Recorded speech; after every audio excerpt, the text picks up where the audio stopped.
It is sort of shocking to see how good the effects are when they're done. What's amazing about this team that does the visual effects on Bones is that they make it pretty flawless. You really wouldn't even know that it was an effect. Oh, God, they're all so amazing. They do such a good job.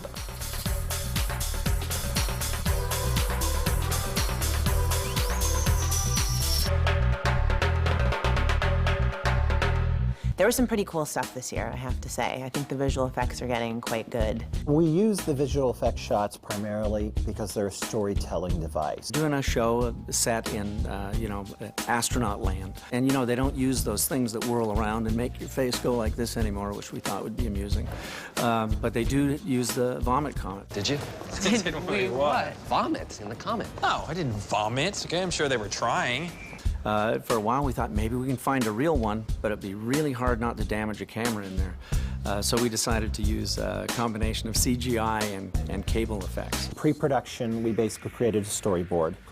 We also knew that when you get to a set, to a location, and you watch the performance unfold, you can modify your coverage. Kind of presented a problem when, you're not sure exactly which kind of background you're really going to need.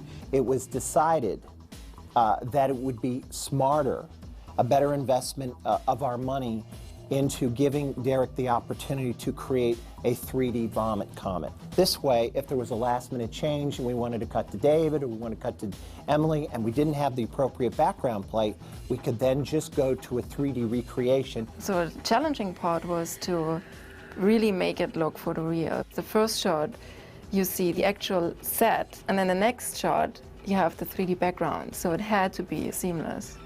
Derek and I went to the set and we took measurements to create a proper scale. And we took a lot of pictures for reference, for textures. And once we had all the measurements and all the texture reference, I went into our 3D software, Maya, and modeled the vomit comet. So how this is done is out of really primitive objects, we model this whole environment. So you have a cube here and you add geometry. You have all these little things are modeled and then textures are applied to it.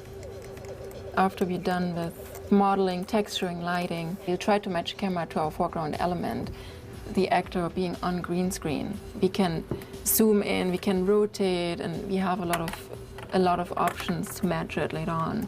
So the final, I give my passes and layers off to the 2D artist who is then in the compositing package, bringing it all together and bringing it all to life with his magic.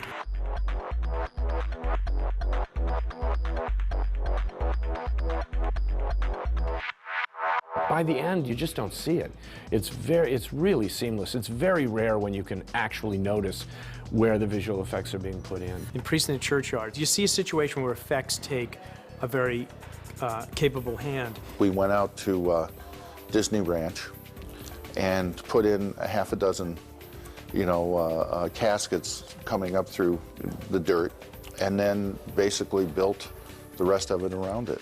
We created that in 3D space, and we added mud mounds, dirt mounds, stones, skeletons lying around. We added 2 buildings, trees. It was quite challenging. It was amazing what they did.